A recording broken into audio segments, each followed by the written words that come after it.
বোসের পথে এবার রবি। ভয়মুক্ত ভোটের লক্ষ্যে হেল্পলাইন চালু করা হলো। অবাধ, সুষ্ঠু এবং ভয়মুক্ত ভোট নিশ্চিত করতে লোকভবনে হেল্পলাইন নাম্বার হলো 03322001022, 03322001023, এছাড়া 03322001025, 03322001026।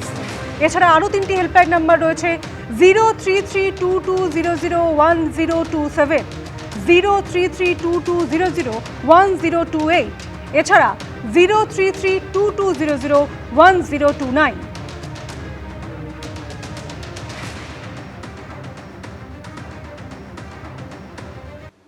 ভোটের আগে অ্যাকশন মোডে কেন্দ্রীয় এজেন্সি। আইটি থেকে ইডি স্ক্যানারে তৃণমূলের নেতা মন্ত্রী থেকে প্রাক্তন সাংসদ এবং তাদের ঘনিষ্ঠ বলে পরিচিতরা। ভোটের মুখে কেন অভিযান? প্রশ্ন তুলে আক্রমণ করেছে তৃণমূল, পাল্টা কটাক্ষ করেছে বিজেপি। 48 ঘন্টার মধ্যেই রাজ্যে প্রথম দফার ভোট, তা নিয়ে এখন রাজ্য জুড়ে চূড়ান্ত প্রস্তুতি। সাজো সাজো রব, স্থলে কেন্দ্রীয় বাহিনীর রুট মার্চ, আকাশপথেও নজরদারি। তখন অন্যদিকে ফুল অ্যাকশন মোডে কেন্দ্রীয় এজেন্সি। আইটি থেকে ইডি, কেউ বাদ যাচ্ছে না। নজরে তৃণমূলের নেতা মন্ত্রী থেকে প্রাক্তন সাংসদ। কখনো মন্ত্রীদের তলব করা হচ্ছে, কখনো প্রার্থীর বাড়িতে চলছে তল্লাশি, কখনো তল্লাশি অভিযান তৃণমূলের পার্টি অফিসে। পুলিশ কর্তার বাড়িতেও চলছে ঘন্টার পর ঘন্টা অভিযান। গ্রেপ্তার ব্যবসায়ী, তাও একটি মামলা নয়, একাধিক মামলায় তৎপর কেন্দ্রীয় এজেন্সি। পুরনিয়োগ দুর্নীতি মামলা থেকে আর্থিক তছরূপের অভিযোগ, জমি বিক্রি সংক্রান্ত আর্থিক প্রতারণা থেকে অবৈধ লেনদেনের অভিযোগ, বালি পাচার মামলা থেকে ফ্ল্যাট প্রতারণার অভিযোগ। বিভিন্ন মামলায় কার্যত ঘিরে ধরছে কেন্দ্রীয় এজেন্সি। অস্বস্তিতে শাসক।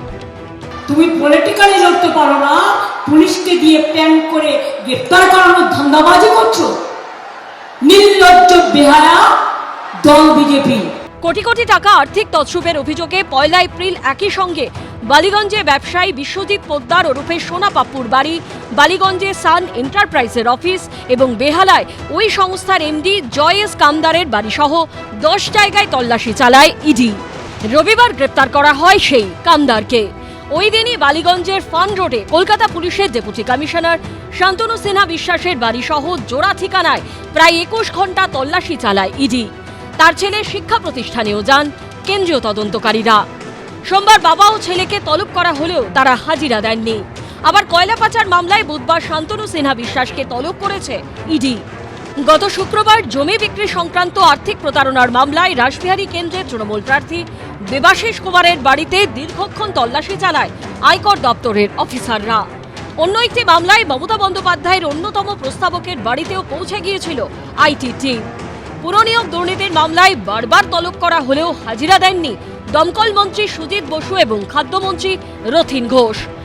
এর মধ্যেই এবার ফ্ল্যাট বিক্রিতে প্রতারণার অভিযোগে তৃণমূলের প্রাক্তন সাংসদ অভিনেত্রী নুসরাত জাহানকে তলব করেছে ইডি।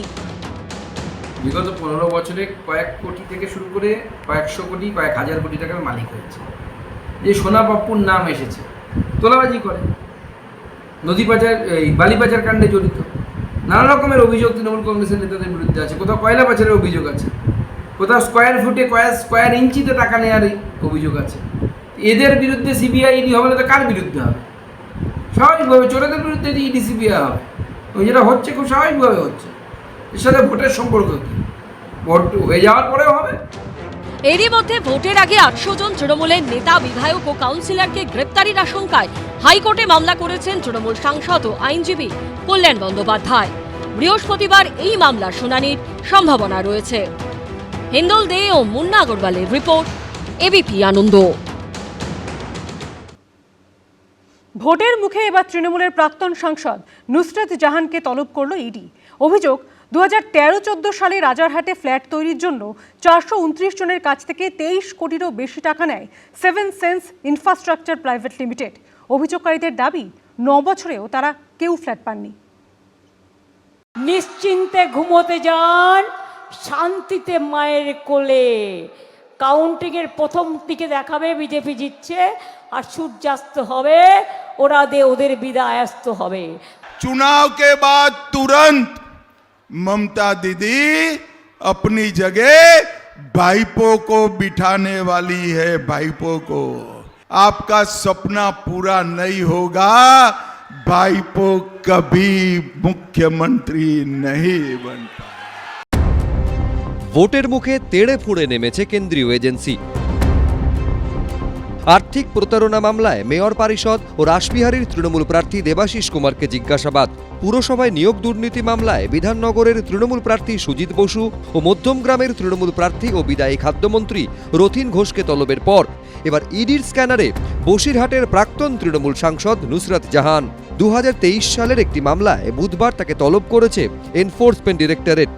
2023 সালে বসিরহাট থেকে তৃণমূলের টিকিটে জিতে সংসদে পা রাখেন নুসরাত জাহান।